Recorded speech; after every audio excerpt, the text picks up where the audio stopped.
Welcome to LPA Live. We are an inter-caucus coalition working to rebuild and revolutionize the Libertarian Party. I'm your host, Devin Sachs, and I'm joined with Amanda Griffiths. And today, we are taking you down to Funky Town. That's right, all the way down to 1871, the city of love. Join us for a story of international intrigue, seething dirtbags, alliances, and betrayals, desperation, lots of committee meetings, and streets littered in the blood of uppity, idealistic socialists and based anarchists, side by side, elf and dwarf together under the boot of Republicans, as it has always been and always meant to be. Who's the elf and who's the dwarf is my question. You know what? I'm going to say we're the elves. We're the elves. Okay, I like that. I like that. I feel more elfy than dwarfy. Are dirty dwarves trying to mine. They like sending people to mines, so they're dwarves. Yes. Well, then the Kara mines as well. Hi, everyone. I want everyone to know this was Devin's idea. That's the most important thing. That's the biggest bit of trivia. We were going to do a libertarian and anarchist history stream, which we're still planning to do. I suggested we do it on March 18th for, the commemorative aspect. And Devin asked, what are we commemorating? I told him the Paris Commune in Kronstadt. I go off, do something else, come back to the Discord. 2 hours later, he's 5 documentaries deep into the Paris Commune. And he goes, How have I never heard of this? Why is the Prussian army camping outside? What? Yeah. So he says, we need to do this. This is happening. And here we are doing this, and it's happening. And we're happy that you're with us too. That's right. That's right. And for the sake of time, we're not going to fuck around with the setup. This is your setup. Napoleon is back, baby. And he's got a fierce as fuck mustache. And he wants to show the world that mustache. And to set out on that quest, Napoleon runs for president of France. Now, I know what you're thinking, and you'd be right, but it's not that Napoleon. This is the RFK Jr. Napoleon. Napoleon III. The Napoleon we all know is less epic nephew. And this Napoleon wins a real mandate. 75% of France elects a new president. 75%. Now, if you don't know, Amanda teaches history, so she's going to be the brains of the stream. And Amanda, so what does Napoleon do with his mandate to differentiate himself from his famous despot uncle and restore his family's name and make France truly great again? Well, the first thing he does is he attempts a coup. He attempts a coup against King Louis Philippe. And this is before he becomes president. He stages a couple coups. He tries to stage a couple coups, and then he stages a coup against himself. Technically, we'll get into it. So there's Napoleon III is initially Louis like a Napoleon. 4D chess coup then when you stage a coup against yourself? Interesting. Very honestly, cool. It might be the kind of coup that Trump might be planning. We don't know. So he should be taking notes too. So we start off with Louis Napoleon. This is going to be Napoleon III. He plans a coup against the current king. He decides he's going to march to Paris. He's assuming that the people of Paris, because they are so radical, they're going to rise up and join him because they're Parisians, they're crazy. And he captured the prefecture of Strasbourg. Apparently, they don't lock things down well enough because the general in charge of the garrison slips out. He calls a loyalist regiment. So they come and kick Napoleon III's ass. Again, he's not Napoleon III yet, but I'm going to call him that for the sake of consistency and continuity. But his coup has failed. However, now he is a legend. So he's continent hopping, like from London to Brazil to New York City. He meets some cool people. Summer 1840 attempts another coup. This one's even worse. He's stopped by customs agents. And the soldiers of the garrison that he's trying to take over refuse to join. And then they were all surrounded on the beach. So that doesn't work out. Then we have 1848, so-called the Year of Revolutions. The Parisians rise up. They overthrow the current Orleans monarchy. So Louis Philippe abdicates. This is my moment, says Napoleon III. He's not elected the first round of elections, but then in December, he is elected president. Most of France was still mostly monarchic sympathetic. They wanted a liberal monarch, a benevolent, more hands-off monarch, but they still wanted a monarchy. We have the French Second Republic, and eventually the Napoleon III, so he's elected, he stages that coup against himself. This is 1851. It's called an auto coup. So according to the I'm not making this auto but auto coup. Okay, cool. Yeah, it's auto coup. So it's automatic. It just happens. He stages an auto coup. So according to the Constitution of 1848, he has to leave at the end of his term. He's the president. He seeks a constitutional amendment to change this. However, and he's popular enough that he says, well, I have a mandate from the people, but he doesn't get the 2/3 majority that he needs in order to pass this amendment. So he just decides he's going to stay in power. That's the auto coup. He coups himself, and now instead of being president, he's going to call himself the emperor, because that makes a little bit more sense. But in calling himself the emperor, he also becomes a little bit more emperory. Oh.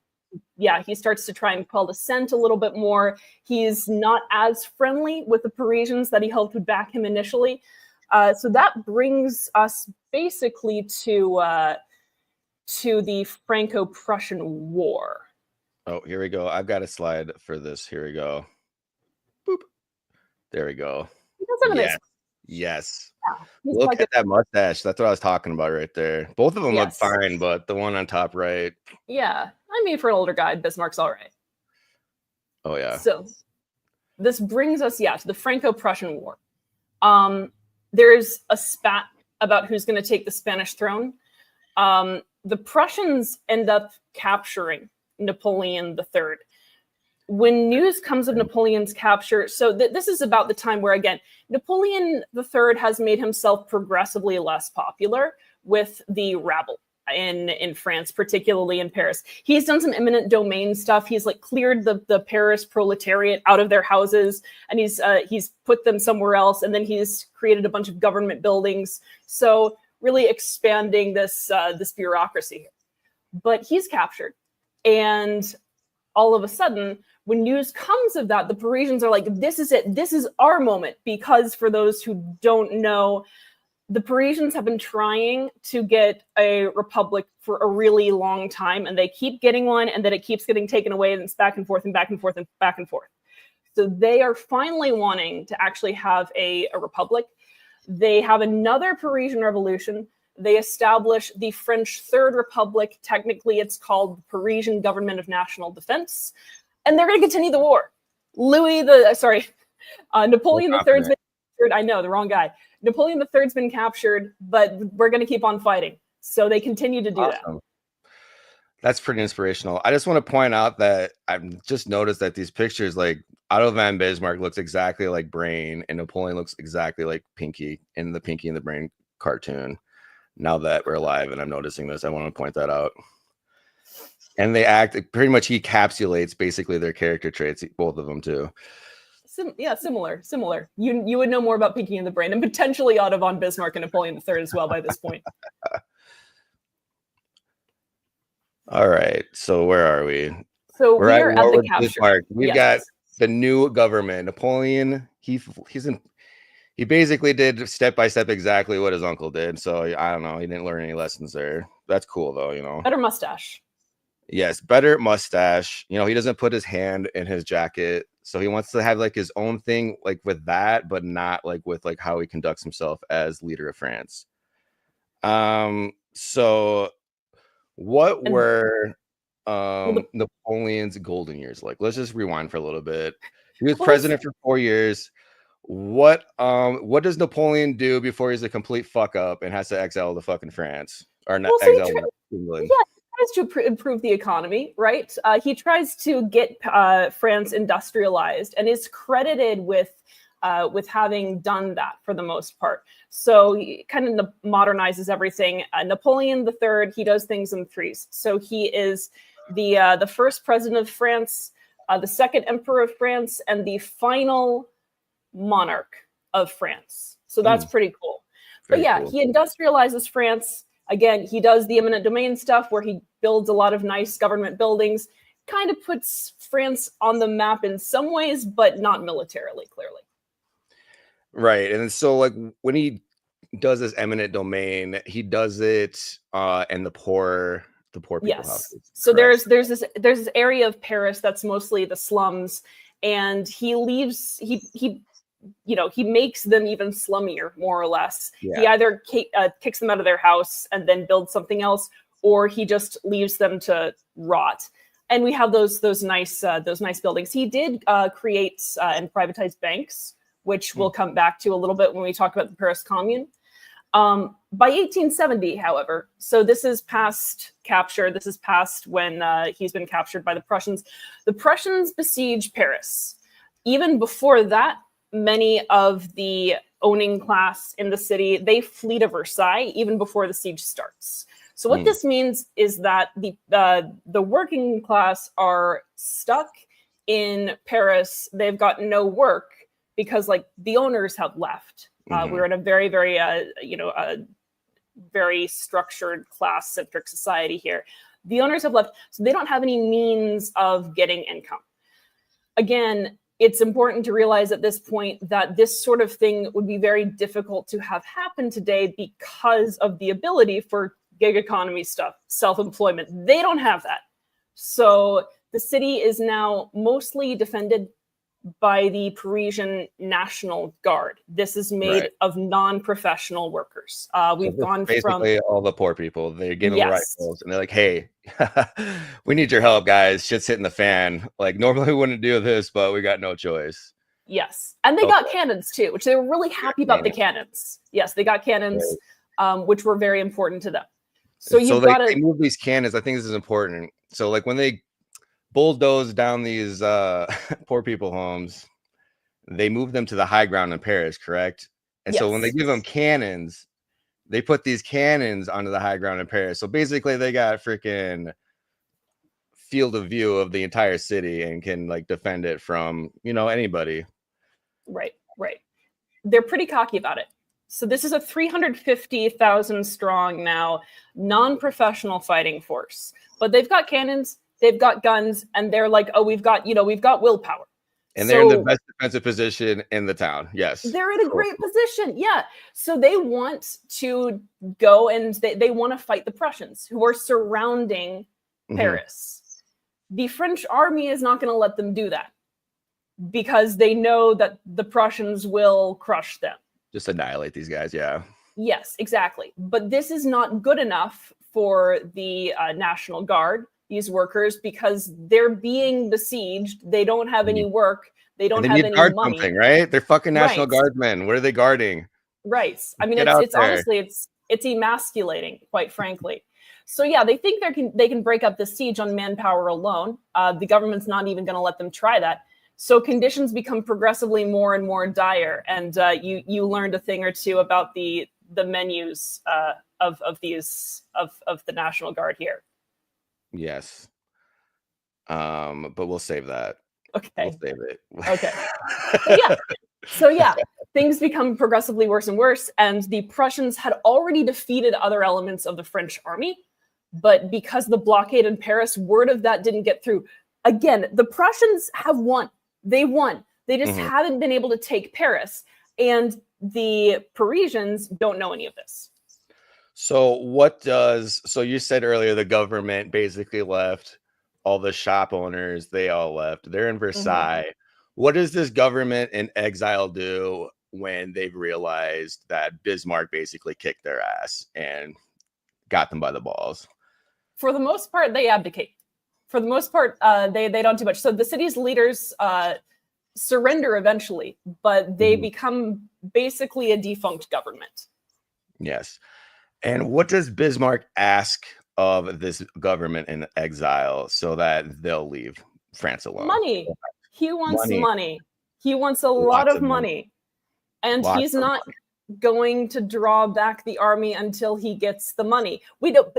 Side footnote: there is money. There's gold in the bank in Paris that has been privatized, but Bismarck doesn't necessarily know about that.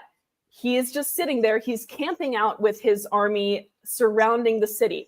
And when we talk about Kronstadt, we're going to get to a similar factor here. Called I call it the ice is melting factor. It's one of those things you have to keep in the background of everything that's going on. You need to remember for Kronstadt, and the ice is melting. For this, you need to remember the Prussians are surrounding Paris. They're just surrounding. They're camping out. So they're surrounding Paris.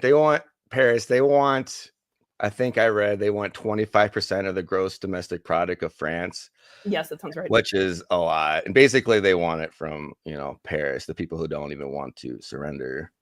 Yes.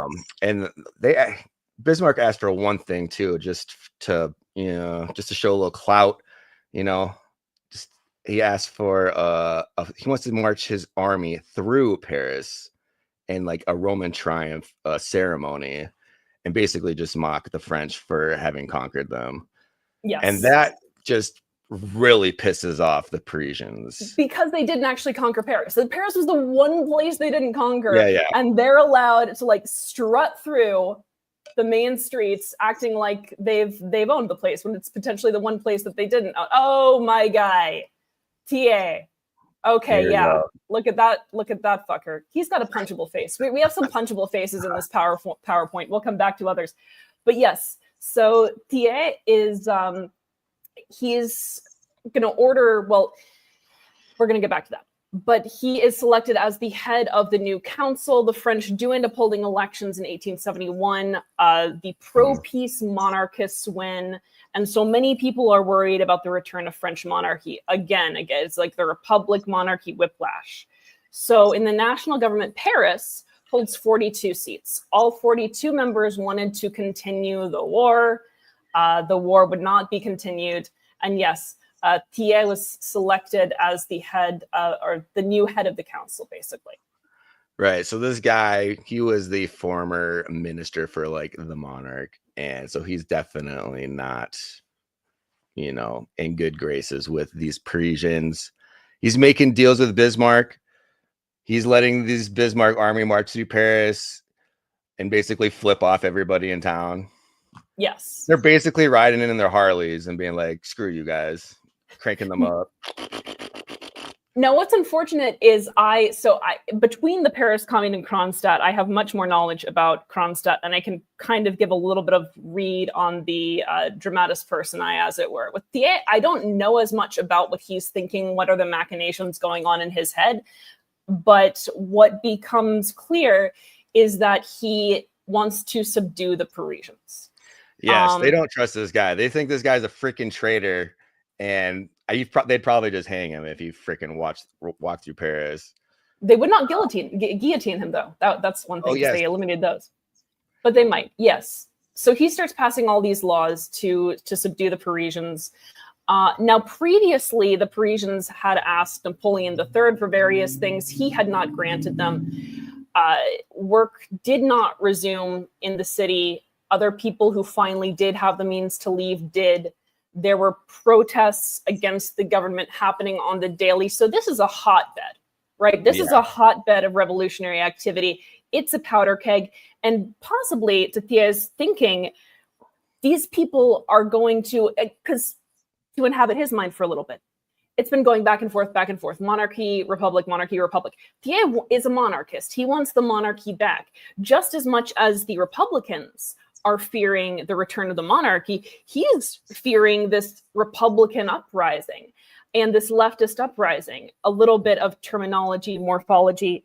When we're talking about right and left, I've written about this before, but we are using the actual standard of right versus left, which is authoritarian versus anti-authoritarian. So when we're talking about the left, we're not talking about pinko commies necessarily. We are talking about anyone who is anti-authoritarian. That is the traditional definition of right-left. That was the divide. Do you want authority or do you want to be left alone? If you wanted to be left alone, you're on the left. It's not until the 20th century, and you do have these authoritarian communist governments come into power, they want to continue being called left. And so you add the economic dimension. When we're talking about right and left, we're not upholding the state communist narrative. We're going back to what it actually meant. So Thiers is looking at these leftists, and some of whom are libertarians and anarchists, in fact. And he's saying these guys are potentially going to stage an actual revolution here. We've already been weakened and capitulated to the Prussians. They're camping out outside the city, by the way, and they want money. So he's not even sure if they're going to have the means to fight. So one of the earlier things that he does is he takes the cannons. He takes those cannons that we were talking about, which were very, very important. Yes, they're on the top of the hill in France, in the slums. And the interesting thing about these cannons is these cannons were actually paid for by the Parisians. Like, these are not government handouts. They're not. They were able to bear arms. Parisians actually paid for their own cannons and put them up on their own hill. And when they see this government in exile army walk through Paris to go for their cannons, you can see the picture in the top right. Shit hits the fan hard. Apparently first all the women are the ones that actually stop the soldiers from taking the cannons, and they raise the alarm, and it's only a matter of time before the National Guard, was it 300,000? 350,000. So you're like surrounded by 350,000 National Guardsmen trying to take their cannons. Obviously they take their cannons back. They do eventually. And that's basically when, and another thing, the guy in charge of taking the cannons, they, just execute him. They're like, you know what? We're sick of this shit. They do. They execute him. Don't touch your goddamn cannons, all right? Lesson fucking learned. Exactly. There was also a moment, we need to touch on the fact that when there was this siege this siege of Paris by the Prussians, there was a brief moment where one of the generals flew over Paris in a balloon, I believe. Oh, really? Flew over Paris in a hot air balloon just to get the lay of the land and see if he could bring in reinforcements. So he's flying over Paris in a hot air balloon as it's being besieged and decides, no, fuck it. But yeah, so there's not a great relationship here between the French army and the National Guard. But yes, the fighting breaks out. It becomes very intense. So Thiers and the government, again, they go back to Versailles. This is kind of the start of the French as the cheese-eating surrender monkeys. Is that a swear word? Is that a slur now? I don't know. It really kind of was. You already said it. You got to own it now. Yeah, I guess I did. All right. Go on. Okay, so I was just going to ask. Okay, so now they're in it. Now they have to be in it to win it. They just killed the government exile general. They're like, okay, so now we have to form our own government, essentially. Yes. I'm sure the anarchists weren't really happy about that discussion, but well, again, they'll do councils. We will learn that the anarchists are fine with councils. Yes. And just like libertarians and anarchists today, they really love meetings. They love, I'm sure, whatever the equivalent of Robert's rules was back then, you can bet that they were at least following those. The ideological breakdown, though, of these, and the name sounds funny to us, the communards, it is interesting. They do have the Paris Commune, which, as every documentary that you will ever watch on the Paris Commune will mention, Commune in French, it doesn't mean place where communists hang out. It means like town council. Right. It's town or town council. So you have the Paris Town Council. That's it. The people who live there are called communards. That doesn't necessarily mean communist. They're people who live in the commune or with the commune. Yes. That basically just means townspeople. Yeah, exactly. We've got 92 members in the commune, or 92 leaders. We got socialists, we have communists, we have kind of a moderate right wing, we have anarchists, we have libertarians, we have about 60 of them who ever actually show up to the meetings. They don't have experience in governing. And this is one of those places where there's a split, I think, with libertarians, is there are some people who will say, the only good leader is the leader who doesn't want to be a leader. And I think that is patently untrue, that these people need to have some interest in leading, and a good 32 of them didn't. So you've lost over a third of your governing capacity there. The good leaders are the ones who are paying attention, who care about the principles, who are willing to act on them. Unfortunately, authoritarians do have these. And authoritarians win because authoritarians have these, and people who are more left, as in wanting liberty, don't. So we need people who want to lead too. You do have a very ideologically diverse leadership. There's no central leader, though, and there's no overriding sense of what they want France to look like, which is what makes it very difficult for anyone outside of Paris to really get behind the Commune, because they don't even know what it's about, right? Right. That's funny. They don't even know what it's about, and they're trying to start this thing. Yeah. So, so another thing, sorry, important thing. They never actually declared independence from the French government. Oh, so they're basically just protesters, just rowdy protesters. They've got like the, they've set up, I don't know, they're people in college campuses that have, gotten like a popular university or something. So some of the things that go down in the first early days, they start tearing down the statues. It looks like they start socialist clubs for women. Apparently, that sounds cool. Labor, they go take their tools back from the pawn shops. That's right. Yeah, because one of the things that Thiers had done was he had put a moratorium on being able to come and collect from pawn shops. Again, when in hindsight, when historians have looked at this and bookmark this, because we might come back to it with Kronstadt, there are some who think, Thiers was really trying to provoke these guys and just wanted an excuse to go in and kick their butts. Because a lot of the things that he did were just explicitly aimed at keeping the people of Paris poor and dependent. One of the things, because so many individuals had pawned goods of theirs to pay for stuff during the siege, they needed to take back their tools and things from pawn shops, and they hadn't been allowed to do that under Thiers, and so then they go back and they start to take their tools back. It's a lovely moment there, captured in drawing, in pencil sketch.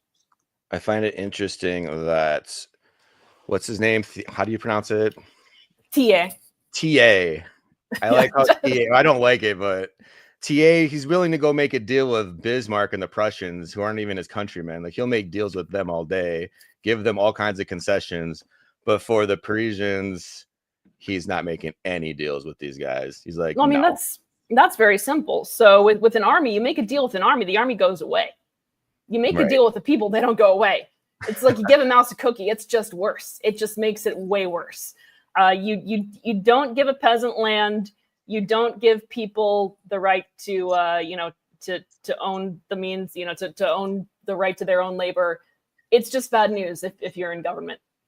So you want to give people less, and you give other militaries and armies more. So Thiers, he's at the Bismarck headquarters.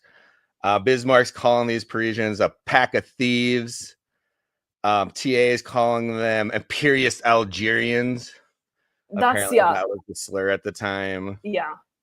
That's the thing, is there's a lot of blame shifting on they're the uppity ones, they're the elitists, they're the imperialists. And Thiers is like, homie, like, I want to pay you, dude, but like, these Parisians, dude, like, you took like a bunch of prisoners of war from like when we were like battling like last week. So like, could you like release those guys so we can like fight the Parisians? And Bismarck does. He does it. He's literally helping the government in exile. Or so the Parisians are right. The government in exile is collaborating with a foreign power to shit on the French people. Yes. Go on. And Bismarck doesn't even stop there. He's even like people that are trying to leave Paris, going through his camp, he stops them and sends them to Versailles, probably to be executed. So he's straight up assisting 100% this government in exile to take over. And I guess apparently I was researching what his motive is for this. I guess he's worried. He's also worried about this spreading to Germany, this revolution. He's like, this is crazy. I know I started this and I caused this, but I need to finish it now. Exactly. And there's debate about what should be done at the Commune. Should we spread the revolution or should we keep it in Paris? And wouldn't you know it, they decide that they want to negotiate first. These people are incredibly peaceful, actually. It's very funny because Marx had some thoughts on the Paris Commune. And he says essentially the Paris Commune was fantastic. It really was. It was great. It was a manifestation of the popular will. There were only a few problems. They weren't, and basically all the problems that he lists is they were too libertarian. They were non-violent. They just wanted to be left alone. They didn't establish authoritarian rule. They didn't establish single party governance. So these are all the things that they did wrong, according to Marx. They didn't nationalize the bank either. They didn't nationalize the bank. They let the bank stay private. Yeah. And they didn't kill all the rich people. Yes. And we'll get into some of those laws. But they try to send petitions to Versailles. Right. They want Paris to just please get its own city council, like other cities in France. Paris would like workers' rights, please. And could Thiers maybe please stop being an absolute cock? Thiers says, lol, no, to all of them, completely refuses to negotiate. So he says that the Commune is an insurgency that needs to be put down. He starts he sends his, so like he gets all these POWs back. So he says no to the negotiations. And he sends another army, a French army this time, to siege Paris again. Wouldn't you know it? So technically, without ever declaring independence, the Paris Commune does in fact become independent for about 3 months. Yeah. And then so they start shelling the city, and they use more artillery shells than Bismarck did. Killed more Parisians than Bismarck did. What kind of cuisines were people eating to take their minds off the horrors happening around them? There we go. So they were shooting zoo elephants. They were eating zoo elephants. They were, what were the other ones that I had? Yeah, so horses and rats as well. Delicious things. They did have some laws that you were alluding to, Devin, which are interesting. Okay. And so you can see whether these are amenable to you, dear viewer. Separation of church and state. They abolished the death penalty. So there was no mass murdering the wealthy. You try to take their cannons, they'll kill you. You try to seize their right to bear arms, they'll kill you. Private property, they're pissed. Yes. If you take their private property, then you're aggressing against them, and they'll shoot back. They don't have time for due process. Okay, like shit's happening. Not at those moments. For the guillotines, that's pretty cool. They're not happy. Got rid of the guillotine. They had worker self-ownership and freedom of labor, and they didn't nationalize the economy. So. And again, they ended child labor, another big thing. They restarted. They abolished conscription. They abolished military conscription. So no drafts. Another thing I found is just interesting is they made it illegal to make bread at night. Apparently, they're overworking people at night baking bread. Baking French baguettes are a big thing, you know. Yeah. And it's a high demand for those. Yeah. But so no overnight baguettes. You have to wait. So that's not going to be a trend. But no, labor was never nationalized or jointly owned. And as you mentioned, Devin, the bank was also not nationalized. Again, there was the factories were self-managed. There was no communal or governmental ownership of the factories. And the Commune, yes, even negotiated with the Bank of France to give them a loan to fund various things and maybe not be eating elephants and horses. Yeah, so the Bank of France is located in Paris, and it's full of basically ownerless gold, which is very interesting. The Commune says, we don't want to nationalize the bank. We're not going to raid it and take the gold. We just want to work with a private bank. Again, this is one of those things that Marx is looking at. He's like, what the fuck, man? But these were all the things that they did. So again, in spite of being called the Paris Commune, it's really not a communist establishment whatsoever. All of the things we just rattled off, they sound fairly appealing to me, except maybe laws against making bread whenever I want, which I wouldn't want to, but assuming I did. Other than that, sounds good. All right, so things aren't going well for the revolution. As you mentioned, they're trying to negotiate. The revolutionaries, they send a priest to make peace talks with the government in Versailles. Yeah. What kind of common sense solutions resulted from these deliberations? Well, they shot the priest. So that's the first thing that happened. Yeah, the now at this point, the freshly fled government decides to not be nice to the commune. They have the backing of most of the country at this point, because again, there was never a consistent narrative of what our ideology is, what we're trying to do at the commune. It's just we're hanging out, we're having a good time. So the rest of France never understood what was really happening. They never got behind it because they never knew what their end game was. The rebels decide ultimately that they can't stay concentrated in one spot like sitting ducks in the Free State Project. And so they elect to they elect to march on Versailles. And yes, as you mentioned, they thought, well, they won't shoot back. We're just going to have a nice little march and go home. Send the priest to negotiate. The government shoots the priest. And then they shoot the people marching there too. They shoot up. Yeah. Okay. Yeah. Well, then a couple weeks after the March on Versailles, the French government launches an all-out assault on Paris, which is known as Bloody Week, and it is an absolute massacre. Thiers attacks Paris with his huge army, and I don't know if you know this, Devin. Was Thiers actually there? Did he go into battle? Like his suit looks very clean. Okay. I just wanted to know if there was a pattern. Doesn't look like the guy. I don't know for sure, but just by looking at him, I can tell like he don't want to get his glasses broken. You know, his hair looks really nice. I would at least respect the hustle if he went there. But maybe he did, maybe he didn't. There's brutal street to street fighting between the French army and the Parisian National Guard. And again, so this is another difference that we're going to get into when we talk about Kronstadt, where Kronstadt is militarily fortified. They are badasses. Kronstadt has the military advantage. The commune does not. Once people go into the commune's basically finished. And again, with all of the Prussian army is still camped outside the city. I just want to recall that. So the Prussian army keeps being. They got front row seats to this. Yes, they're just watching. They're like having a picnic or something. And again, I think there's probably a significant fear from Thiers at this point that the Prussians would retake Paris. If they're just concentrated there, they could restart a conflict, especially because the Prussians, they're camped outside of Paris. They haven't gotten their money.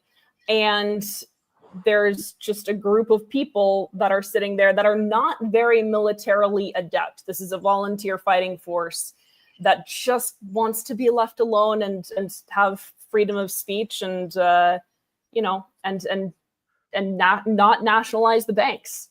And so very, very easy pickings. No child labor. What's so wrong with that? Yeah. Maybe that's the reason why they're like, dude, we got to kill all these guys. They're not going to let us work kids to death. Come on, dude. Potentially. You're gonna get some libertarians that are not a fan of your appreciation for no child labor. I'm just saying.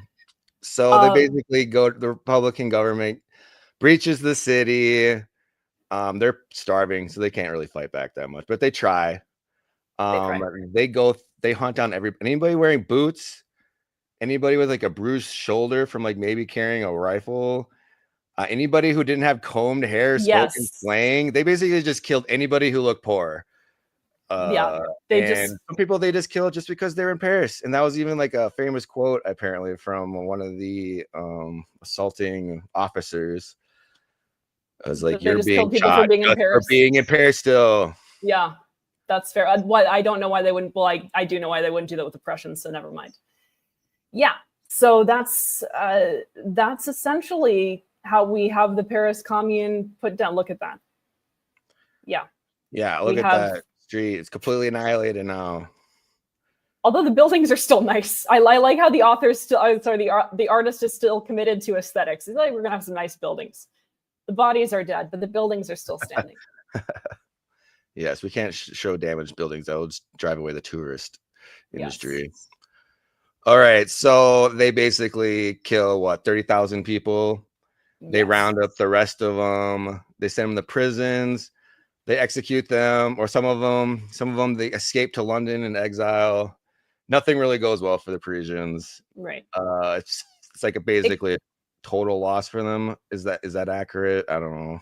Well, they do become revolutionary martyrs, and we'll talk about this a little bit later. But you wanted to discuss some of the libertarian lessons that we could learn from this. Yeah. Final thoughts. Here we go. You had the one about the bank, right? Where you were talking about the question of who owns it if it's just been abandoned.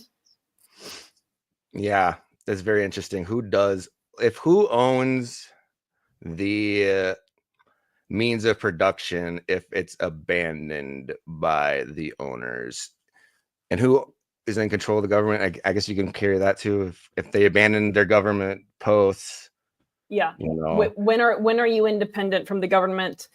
Final thoughts again. I think it's important to note that the Paris Commune did have communists in it, but it was not a communist place. It was one of the main things that I needed to recognize the first time that I studied this is it's really not a communist place, although it was immortalized in that way for propagandistic reasons. Certainly by Marx, who said, well, yes, they would have been a lovely commune if they hadn't been libertarians for the most part. But yeah, these are people who I think a couple of the main lessons that I take away that I've said and alluded to is, in the first place, you need to care about leading if you're going to lead. Even people who love liberty and who love freedom need to have a sense of what they're doing and why, and it has to be something that motivates them enough to actually do it. Like, this is why we didn't have, a third of the people in the Paris Commune actually attended meetings. That you need to be able to communicate what is important to you and why for a broader audience. The Paris Commune never did this. And it's very easy to say, as I think Marx did, well, the reason for that was because they were just also ideologically diverse, that they couldn't cohere on a single set of goals or principles. But that's not true. You can be very ideologically diverse and still have broad-reaching goals that are still very specific, right? Things that you can agree on. Ultimately, that's what carries a revolution forward. And at that point, the thinking was you can really only have that at that time in that place if you have an authoritarian government, single-party rule calling the shots. And I'd say one thing I've learned is that if you are an anarchist and you are contemplating a revolution, you should probably have been stockpiling food for like a long time before you come to this conclusion, because it seems like this is repetitive. They're just going to surround you and starve you out. So you got to hold out longer than them. And unless you want to eat rat salami, you should stockpile those MREs. But also why the gig economy is amazing. Because again, you wouldn't have a situation where an entire city in the US, and I'm sure definitely in some parts of the world, you would, no question. You would not have an entire city that just could not work hands down because all of the owners of companies had left. That doesn't happen when you have the gig economy. That doesn't happen when you have the creator economy. That doesn't happen when you have independent labor. And so there are all of these things that we have now, thank God, from innovation, that were not present then. And to not consider how that plays into various individuals' ideological calculus, I think is the ideological version of failing the breakfast test, where you need to be able to understand how not having certain factors in play that are the product of innovations that have occurred over the past 200 years, not having those does change the way that you think about what ownership means and what property means. Very eloquently spoken. All right, let's move on. Yeah. So the Paris Commune, my guys, not the one on the right. I love that you put them on the right, though, because that is very fitting. I would also like to point out, as I did to Devin, the two guys under the flag that are just poking their heads out. Yes. Very, very interested in being in the picture. So the Paris Commune does indeed become a source of great inspiration. The Paris communards are heralded as martyrs. And so again, the propaganda is really heavy with this. They have to be framed as communists. A lot of what we think about communism and the history of communism comes directly from Bolshevik propaganda. So this is one of those things. Mm-hmm. There are these communist heroes They were just before their time. They could have had a dictatorship of the proletariat, but they didn't want a dictator. Shut up. So they could have had all that. And now the Communist Party, capital C, capital P, is bringing everything to fruition. They are the bearers forward of the Paris Commune. This is a big thing in the early SFSR. They have holidays. They have a holiday on the 18th to commemorate the start of the Paris Commune. Sailors, or you're saying that all of the all of them, yeah, all of Russia. But one thing that it's also important to note is I'm going to continue to call them the Bolsheviks, but at this point they have changed their name to the Communist Party, again in order to own the meaning of communism.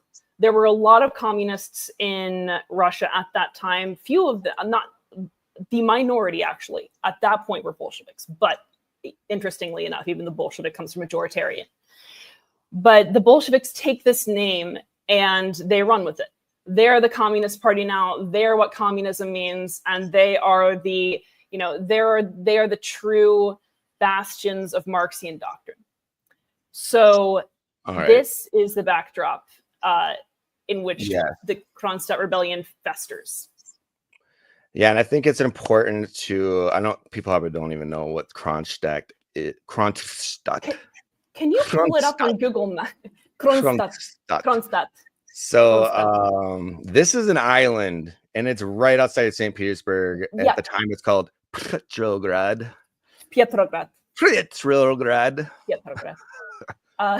So there's a fortress on this island outside Petrograd, and there's sailors in this fort. And they are, well, let's like break down where we're at in the history of Russia timeline. So the Tsar and his family, they've been dead for about 3 years now. The revolution, the civil war has been going on for some time. Technically, it's over by this point-ish, but go on. Yeah, it's almost over. Lenin's about ready to plant the Soviet Union flag.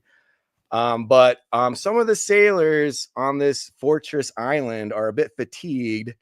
Probably not as fatigued as all the starving peasants, but that's besides the point.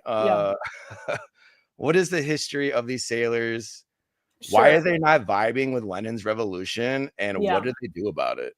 Right. All very good questions. The first thing, and you probably can't pull it up on Google Maps, but if you do, it's still called Kronstadt. If you go to Google Maps and you look at Kronstadt, you're going to see, when you zoom in enough, it's a fairly sizable island. And it is off the coast of Petrograd. I'm going to try not to do the obnoxious Russian accent thing, but I might slip into it. It's fun. I like saying it. Okay. Petrograd.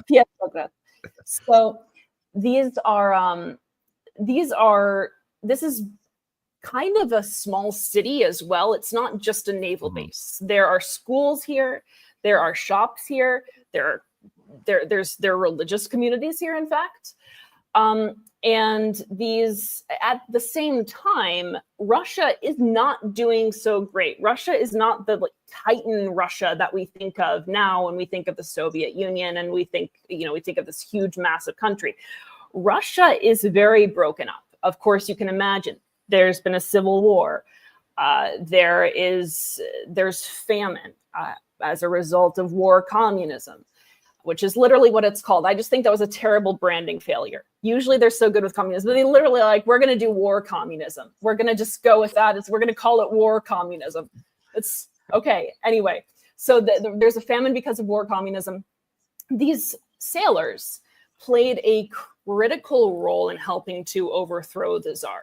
They were credited by the Bolsheviks themselves as having been instrumental to the White Army's defeat.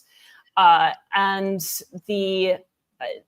they are incredibly militarily adept. Again, they're on this, little small city, large town that is also militarily fortified. In that picture that you've got there, it's connected during the winter to Petrograd, to the mainland, via an ice bridge. This ice bridge is going to become very important. It's going to be like the Prussian army, maybe even more significant than that. Connected via an ice bridge. And during the winter, you can't really get stuff from the west because of the ice, because the water's frozen. And you also can get to the island from the city without having to sail.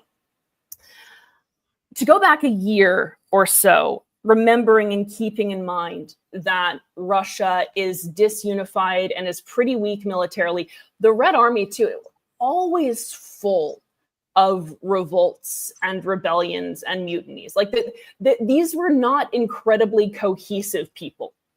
So Russia is weak right now.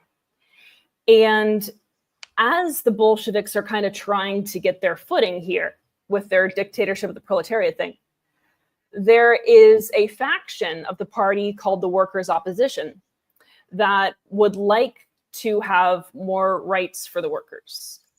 They would, and different parts of the opposition were making different demands, but basically they sort of wanted the unions to operate independently. And this was a decentralized. Yes, yeah, they wanted a decentralized revolution. They genuinely did. They wanted a decentralized revolution. And one of the issues with this, and this is why one of the slogans of Kronstadt became Free Soviets. The word Soviet comes from the Russian verb sovietovать, which is to counsel. So a Soviet is a workers' council. The idea of the Soviet Union was that you were going to have a federalist type structure of various workers' councils, various Soviets that were going to interface with the unions, and there was going to be a central command. But these individual Soviets were going to be really governed by the workers themselves. This didn't happen. Instead, what you had were the Soviets being appointed by the Bolsheviks themselves. So people were not electing the Soviets. They had to be members of the Communist Party. And they were a lot of times they were handpicked. They were also just taking orders as a rubber stamp from the central command in Moscow. There's also a problem with the unions that we should talk about. The unions are not picked by the workers either. They do run the factories, that's true. The heads of these unions are the former owners of the factories. It was just more convenient that way, because then you don't have to train someone new to run a factory. You just walk in there, hey, who knows how to run a factory? You! We're not going to kill you. Would you like to be the head of the union instead? It's a great business model. So the heads of the unions are the owners of the factories. Anyway, so this is, and you can't. Well, nothing really changed other than more people are starving, I guess. Nothing has changed. And this was the thing. And so you read Trotsky later, it's like, well, what people don't realize is we were doing it for the people. And I'm like, I don't care what you were doing it for. Let's assume all of that is true. You were a materialist. You can't honestly be telling me that because your actions were infused with the correct intentions, that makes them okay. But that is how they seem to be proceeding. Petrograd is, well, so we have the workers' opposition. There's a schism within the party about how we're going to deal with the unions. Should the unions be separate from the party? Again, should we have free Soviets, or should the unions be instruments of the party? And this is causing tension about a year before all of this starts to go down. Then we start to have strikes in Petrograd. Petrograd is at this point, it's a major proletarian center. You got a lot of factories, a lot of workers, and a lot of heads of unions that are just the owners of the factories. So the Petrograd people are going on strike against the unions, is what's happening. There are routine strikes, and routinely the Petrograd Soviet and other members of the army and the Cheka there's the secret police, they have to come in and they have to put these strikes down. So now we're into February-ish of 1921. An article appears in a French newspaper that talks about how there was an uprising at Kronstadt, and Stefan, that talks about how there's an uprising at Kronstadt and it was quickly quelled and put down. What we can imagine happened is Kronstadt and Petrograd are kind of the same, they're glommed together. in the game of international press telephone that ensues, especially when you're dealing with different languages, there was, there was a strike, a rebellion, some kind of major demonstration in Petrograd with the workers, and it was quickly subdued by the Cheka. Can very easily become, hey, there was a thing at Kronstadt, but the Cheka took care of it. But at any rate, what are the Cheka for people who aren't familiar? They're the secret police. Okay. So they're basically the KVD before the KVD. Yeah. Okay. In KVD, yeah. So this gets twisted. There's the story in the Russian press. This story in the Russian press is going to be the fodder that the Bolsheviks use to say that the Kronstadt anarchists were working with the White Army to bring the Tsarists back into power. So that's going to be what they're going to go with. They're not going to go with anything easier. They're going to go with that. And I mean, maybe there is a strategy to that, in fact, but it's going to rest on that article. They're going to say, hey, this bourgeois paper in France knew about this before it happened, which is weird because they don't even get the events right. And they say that it ended. But what probably happened looking at these events now is because there's so many strikes in Petrograd, there's just a misreporting of a strike that is quickly quelled. These were happening on the daily. One thing that does end up happening, though, is that the Kronstadt sailors who are tight with the Petrograd workers, they do find out about all the stuff that's going on. And they put forward a resolution, which you can see at the upper right-hand corner. There's the very beginning of the resolution. And the main question initially, this is at the very end of February, the main question initially is, how can we fix these things? Russia's not doing so well. The government's not doing great. There's a lot of, there's a lot of discontentment with the way that things are. What can we do to fix this? And they settle on a few things. They settle on, we would like freedom of the press. We would like freedom of speech. We would like freedom of association. We would like free Soviets, right? We want to be able to elect our own Soviets. We don't want parties.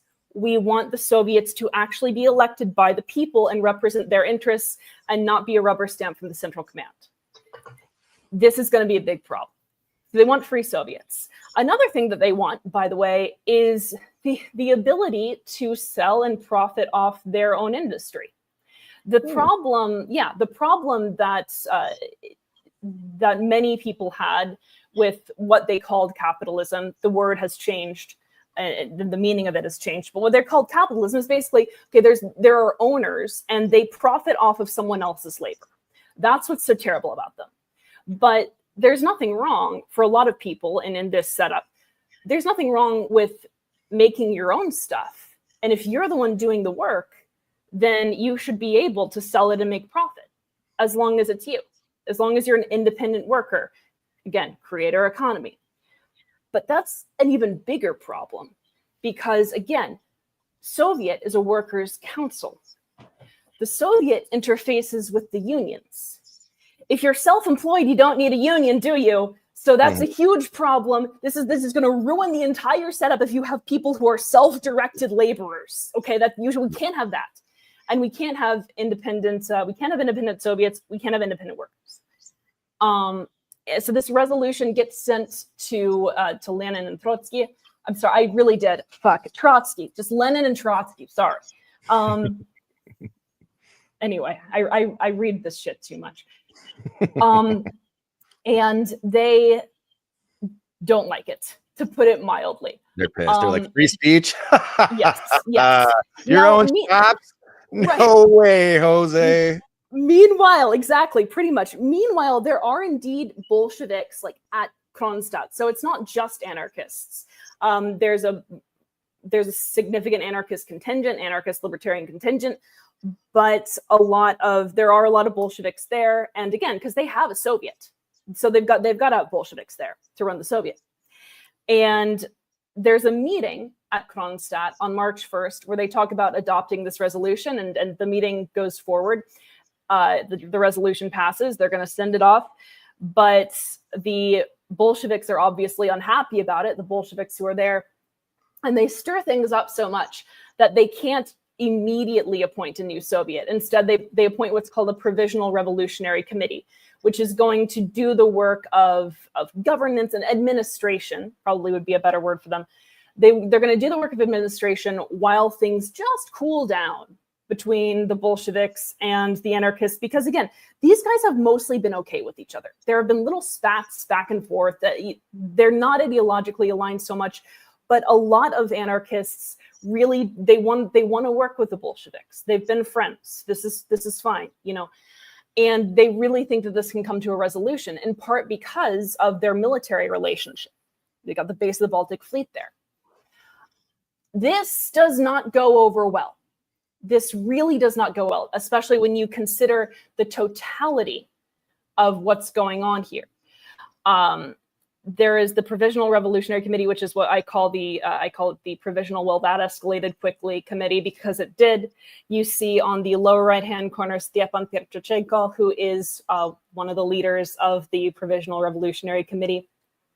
And what ends up happening, I want to make sure that I'm not skipping things that I want to talk about. What ends up happening in the first place is they do set up their own press. They set up a Kronstadt Izvestia, which just means news. And there's a website that literally has all of the issues of the Kronstadt Izvestia translated, and you can read the things that are printed in them. I have not seen such vehement anti-communist rhetoric from any right-wing person. You will read here, it goes honestly from March 1st, it's we're comrades in arms, we're gonna work this out, it's gonna be fine, to like by March 4th, the communists are enemies of labor. It's incredibly fast, and they're publishing all of this stuff. Trotsky's not happy. Do we have the slide of him? Does he? You had a slide where you picked out like my favorite picture of him, because he's got such a look at his punchable face. That's another very punchable face. Okay. And I said to Devin, I'm really happy he chose that picture, because that is the most punchable face picture of Trotsky. I think that's probably why he didn't usually pose face on. He usually like is looking to the side, because I think he knows that his face. He like that punchable. Egyptian looks. What he likes.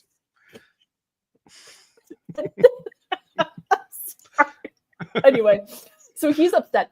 This is one of the few moments of levity that I find here, is that he sends this missive. He's very, very annoyed.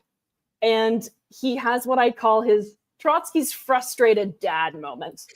So he starts off and he's like, you guys, you're terrible and awful, and you're insurgents, and I hate you. And don't make me make someone else come over there. Because here's the thing. Trotsky, they're calling him a field marshal in the press. The fucker has not been in a field for years. He doesn't fight. Okay, he's a field marshal without a field. He's not. So that when you look at those issues of Izvestia, they're making him sound way cooler than he actually was. He's not doing anything. So don't make me make someone else come over there. I will do it. And you have 2 days to knock this shit off. And 2 days come and 2 days go. The shit has not been knocked off. He's got to count down from 10 then. Yeah, exactly. He's like, okay, 2 more days, 2 more, but that's it. And genuinely, like you'll see, because you have records of this where they have his first missive ends with "there will not," or this warning is final. The second one ends with "there will not be another warning," or "this warning is the last," depending on how you translate it. So he's done this twice. Now, these guys don't take it seriously, or if they do, they still think that it can be worked out. So they don't knock it off at all. There is a military commander, Tukhachevsky, I believe, who is actually calling the shots on the ground, because some people don't want to get their leather jackets dirty. That name's too hard, though. Trotsky is a much easier name to remember. That's true. That's true. Yeah. So this guy, he starts off with basically pinprick attacks. So again, you've got a military fortress inside of which is a town, and the Red Army has surrounded it again on the ice, which is melting. It's getting close to being ice melting season. Exactly. It's early March. The ice is melting. So we've got the Red Army stationed around the ice. And clearly, they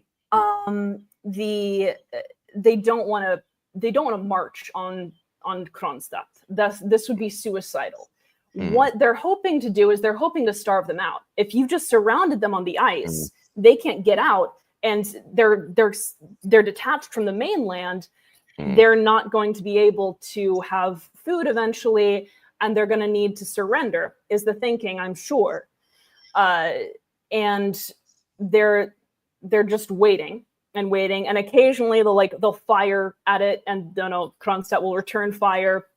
This will happen a few times a day, but it's nothing huge. There aren't a ton of casualties, except for when you have there are owners, or rather there are prefects or what have you at various bases that then will start executing people occasionally on the Red Army side.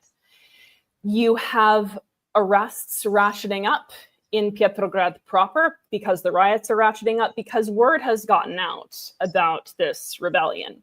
And unlike at the Paris Commune, there is a very clear set of principles about what is wanted, and it's all in the resolution, right? They've sent the resolution. People know what the resolution is.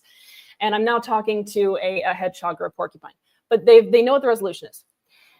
And they are starting to arrest members of the families of the sailors at Kronstadt as hostages, as leverage.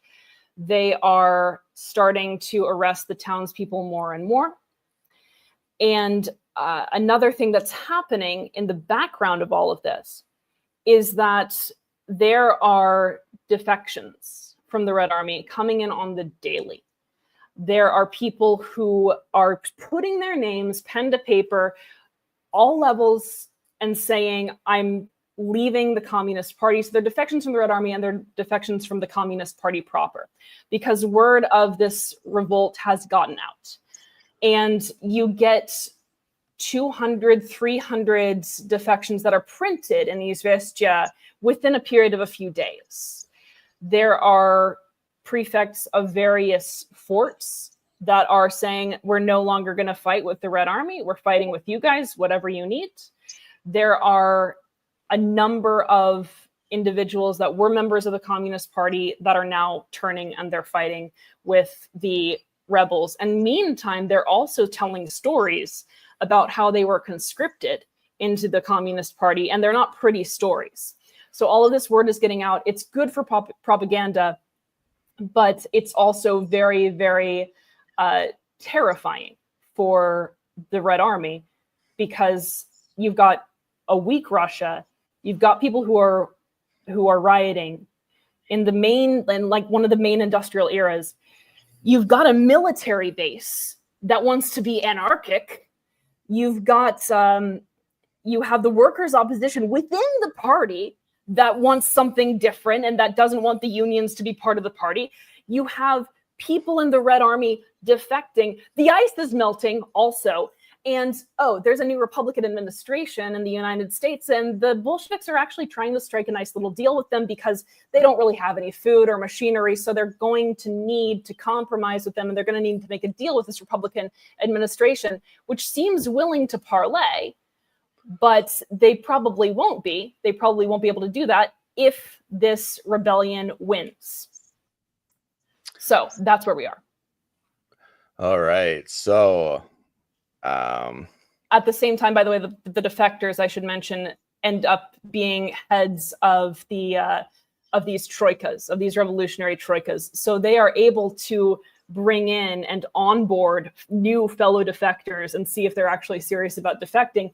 This revolution is catching on. But one thing that the Bolsheviks have that the Kronstadt anarchists and rebels do not is the power of the press. There is no freedom of the press, so it is much, much harder for the Kronstadt folks to get word out than it is for the Bolsheviks to spread propaganda. And again, one of their main bits of propaganda is the anarchists are working with the White Army to bring back the czarists. That's what they're going with. And you just mentioned the Bolsheviks were trying to make a deal with Republicans in America? In America, yeah. In America. Yeah. And they ended They're they ended actually up working with capitalists. they, oh no, they were. Well, and this is the thing I think is you would have a Bolshevik tell you that's what Marx says you need to do. You need to use the institutions of the capitalist in order to overthrow capitalism. A couple problems with that I've mentioned elsewhere. The first is that means condition ends. So again, if you're a materialist, you would understand that, I would think, that your modes are going to bear on your motives, right? They're going to change the incentives of what you're doing.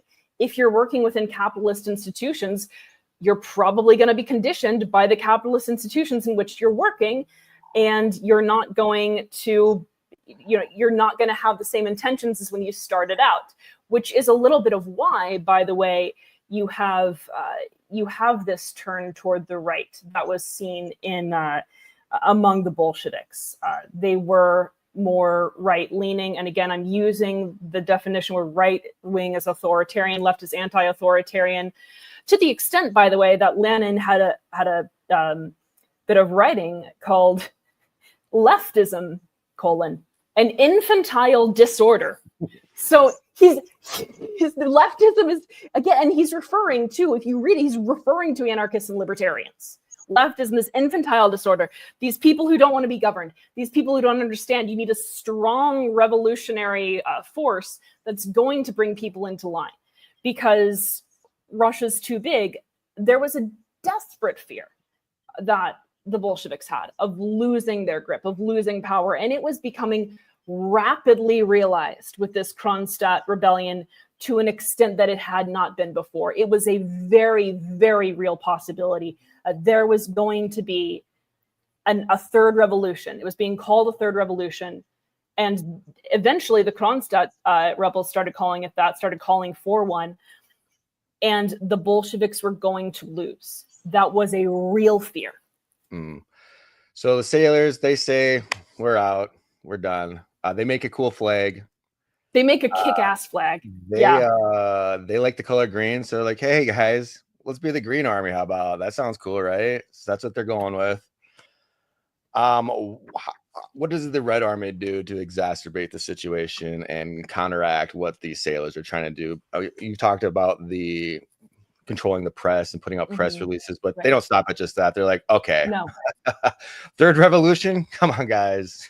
Well, yeah, again, so they're trying to starve out the Kronstadt sailors, and it's not working. It's not going as fast as they want it to because the ice is melting. The ice is melting. Yeah. And in life and in politics, everyone has the ice is melting, and so that's the lesson that you can draw from this is what ice is melting for you in your life, and sometimes what's heightening the stakes here, and sometimes it is literal ice that is literally melting.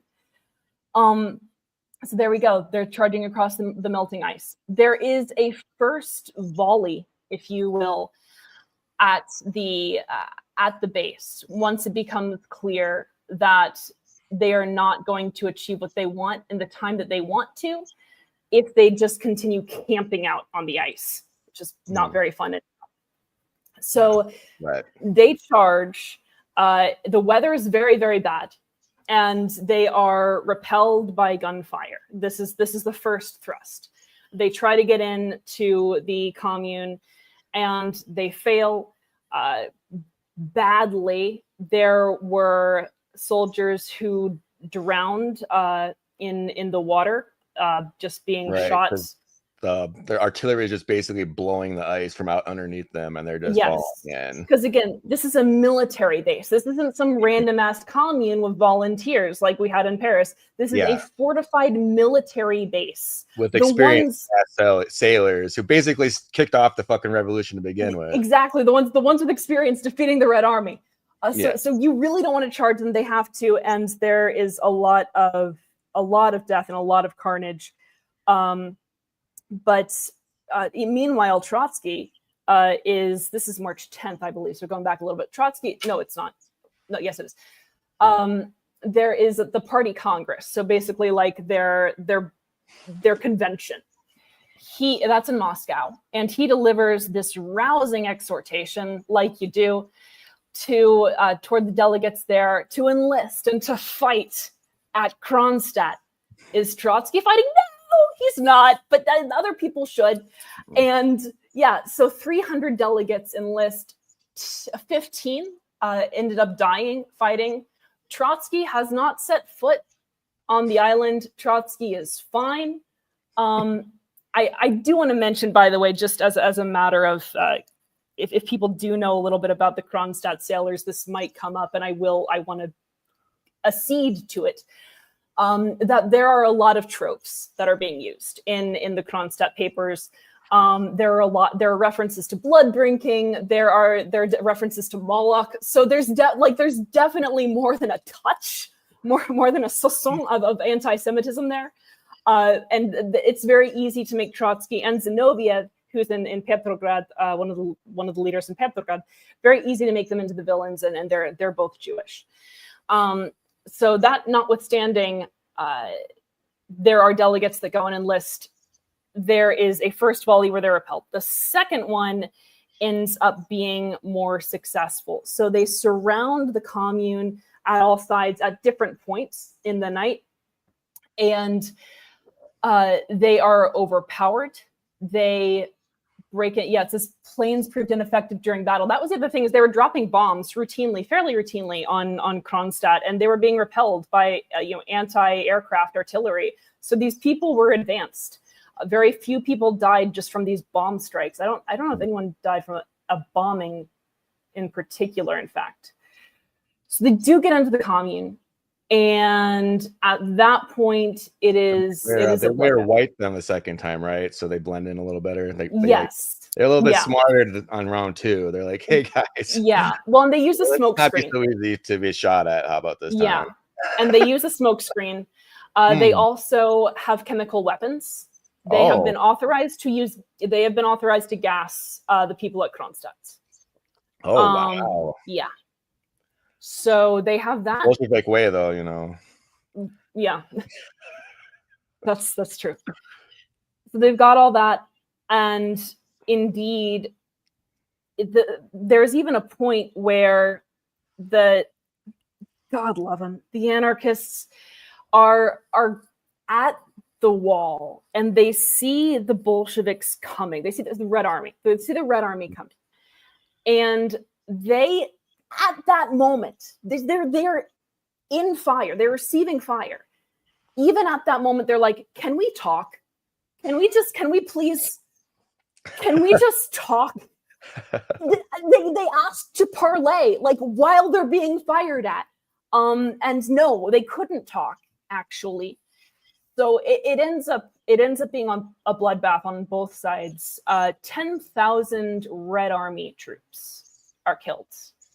There we have Pietrchenko and some of the rebels who have escaped to Finland. That's the other thing. So the Gulf, this is in the Gulf of Finland. This is on Kotlin Island, right. Kronstadt is, and it's shared with Finland.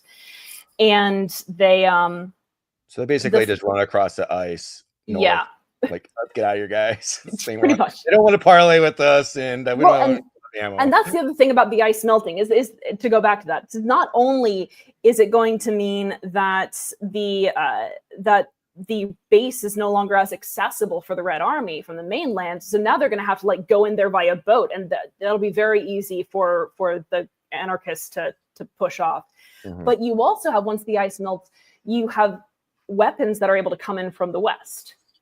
And there were enough people in the West who were rooting for the Bolshevik government to fail that were willing to help with this.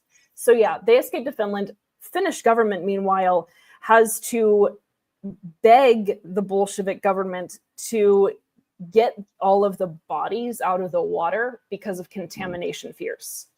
That's how many bodies there are in the Gulf of Finland. So meantime, or rather a couple years later, no, actually we'll do this the day after, because remember, this is the anniversary of the Paris Commune. This is the anniversary of the Paris Commune, the big heroic event. They the Bolsheviks are marching through the streets, doing a parade. In fact, they're parading through the streets, singing the Internationale, which was the SFSR anthem at the time. This was before Союзные Рожмими, but they're singing the Internationale, and this was also the anthem of the Paris Commune, and it was an anarchist anthem. It was something that they really had, belonged to them. And the lyrics of the Internationale, there are 6 verses, and the Russian government usually does 1, 2, and 6. But the lyrics to them are all of the things that the Kronstadt anarchists were petitioning for and cared about.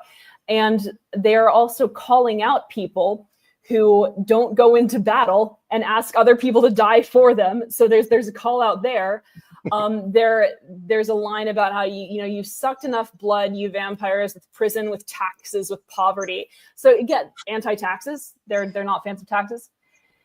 They also rename the ship where the provisional, well, that escalated quickly, committee was housed. The Bolsheviks renamed that ship the Paris Commune. Oh, wow. Yeah. That way to rub it in there. Yeah. And rub salt in that wound. Salt from the Bay of Finland. But I think there was genuine offense taken that there was a battle over who owns narrative-wise the Paris Commune, and the idea that these insurgents had the gall to claim that they were carrying the banner of the Paris Commune when the Bolsheviks, they were the ones who actually established a government that carried forth the principles of the Paris Commune. So I think it was that. I think it was, no, we're taking this. We have this. This is ours. So they call the ship the Paris Commune. A couple years later, they petition the Finns. One more irony I want to point out. They accused the Kronstadt sailors of working with France, did they not? They were afraid but they want to call themselves, the Paris Commune, Yeah, well, they were accusing them of working with the French bourgeoisie. Yeah. But yes, the anarchists are working with the Tsarist bourgeoisie. You can analyze the French, but you cannot. Yeah, the good French. Years later, the Bolsheviks petitioned the Finns to return and repatriate the Kronstadt anarchists who have escaped. And the Finnish government is like, "Are you sure?" Like, yeah. Like, well, you think you're going to kill them, though? I'm pretty sure. No, we're not going to get done with that. It's water under the ice bridge. It's fine. It's not put them in the bay again like before. Right? Gosh, absolutely not. We have other plans. So eventually, they do repatriate them, and the second they get there, some of them are shot immediately, and some of them are sent to the gulags where they die. Rough. Yeah. And this is the story of I almost said the Paris Commune, of the Kronstadt rebellion. Yes. There we are. So those are your numbers there. And how did the Bolsheviks manage to win? They were not the Red Army was not the superior fighting force. Instead, what happened was the Bolsheviks had the information. They had the reins on the flow of information. So word about the uprising reached some parts of the mainland, but was very quickly kind of shut off from other areas. There had been pocket uprisings all over the place. Word was quickly shut off from other areas. So there really couldn't be a full-scale uprising that would have, emasculated or rendered impotent the Bolsheviks on the mainland as well, because of that lack of freedom of the press. So in that sense, the Bolsheviks were correct to be very worried about it. And anarchists are very nice. When you start charging them, they will ask just to talk. And perhaps if there were a critical reevaluation of the non-aggression principle, that's, you know, that does treat, I think in this case, you'd say that the state was the absolute aggressor at all times in all places. And that gives you license to aggress against the state. That was not done. There was far too long an attempt to parlay and have things blow over. Anarchists are incredibly peaceful people, and this is something that people who are not anarchists kind of don't understand, but a lot of anarchists are anarcho-pacifists, even people who have military bases. So those are a couple thoughts. Again, also thoughts on the problems that the anarchists and the workers had with the unions are the same problems that prevail when it comes to corporate unions today, right? They're in league with businesses, and they have an incentive to not have workers be independent. Because again, if you have an entirely independent labor society, then what do you need a union for? It's some things don't change. Some things do not change. Right. So once again, we've learned if you're looking forward to an anarchist revolution, you better be stockpiling food. You better be stockpiling ammo and weapons, because they're just going to want to massacre you. And take the mainland. Also, just take the mainland. Yeah, make sure you have a way to communicate a message out to people, because they're going to lie about you. Don't concentrate yourself in one spot. You're going to brainwash people to kill your ass. Yeah, genuinely, like if you're revolutionaries, you don't want to just be in one spot, because that makes you really easy to charge. So you want to be dispersed. Right. All right. Well, I think that concludes our episode. We just want to remind everybody to follow us on X at LP_allies. Join our Discord. You can get that link on our X account. We've got some products from our we have merch. We got some merch now. We do have merch. That's at LP hyphen. Oh wait, you know what? I have a banner for this. As we do that, LP-alliance.com. You can get yourself some shirts. You can get yourself a hat. $5 of every purchase is going to go to help us take back the Libertarian Party in Grand Rapids, the Grand Rapids Revolution. Woo, woo, woo, woo. We are where the Grand Rapids Revolution begins, and we will not all be concentrated in one spot. We are many. We are everywhere. We do live streams, as many people know, routinely, and just because we talked about communes, I know we talked about anarchists, I get it. We talked about anarcho-communes. We are going to very, very soon. Actually, we're planning an anarcho-capitalist stream. So we're doing that too. We're doing the full pendulum. You guys are good. We're going to take care of you. We're going to do because the free markets are fantastic. We do love the free markets here. Look, you pay us money. But yeah, so we're going to do an anarcho-capitalist stream on Thursday. We are going to do a Michigan stream, give you all the latest on what is going on with LPMI. Is that right, Devin? That is right. And we got 3 guests from Michigan. They're going to lay it all down for us. We got Jamie Van Alstine, Dana Michelle, and Angela Canny. So that's going to be Thursday. Looking forward to it. Devin, thanks for doing this. Absolutely. And here's for all the anarchists out there. There we go. Oh, look at that. Oh, shit. Anarchy doesn't it's still anarchy never goes out. The spark of anarchy never dies. It doesn't. The base of the Baltic Fleet would entreat the elite with demands that we can't meet without a mutiny.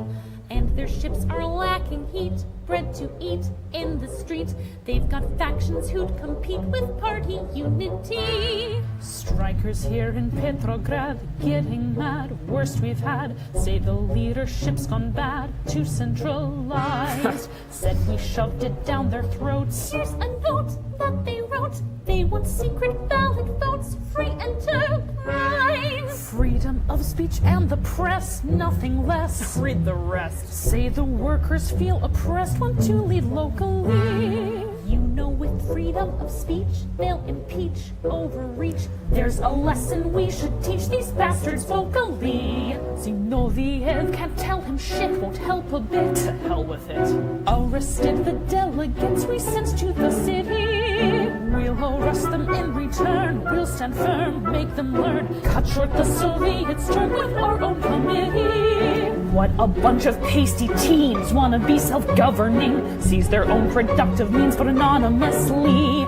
If this were any other place, I'd show grace and give them space. You can't run a naval base autonomously. They say we're crypto bourgeois whites trying to ignite mainland fights. As for terms like workers' rights, they won't even discuss. Tell them if they want to live, cut short this offensive. Something's gonna have to give, it's not gonna be us. Bolshevik numbers are low, didn't know where we go. Liberating all the snorted bodies, sweating ice. Rebels could have struck before if they poured on our shore. They might have resisted more and let us start to rise. 50,000 to 15, bomb us clean, the smoke screen. Thousands of by unseen and they got gas. Now that we not attacked, shouldn't let have it back. Now that the next is back, take them en masse. First to get it, bullets rain, those of strain, rain, rain. Most of the numbers we did what must be done. We're going to get out ahead, bodies dead, we are fled, over to this and that's why slide that on.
Sing it in Russian.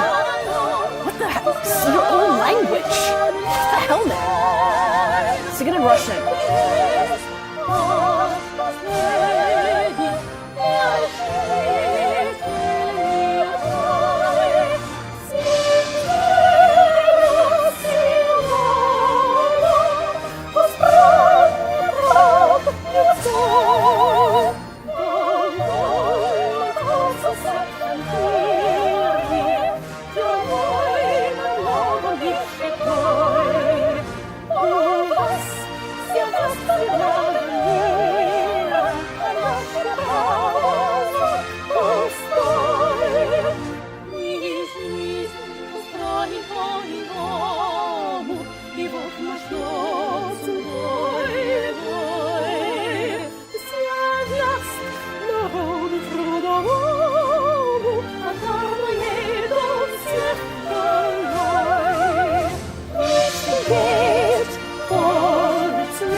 Say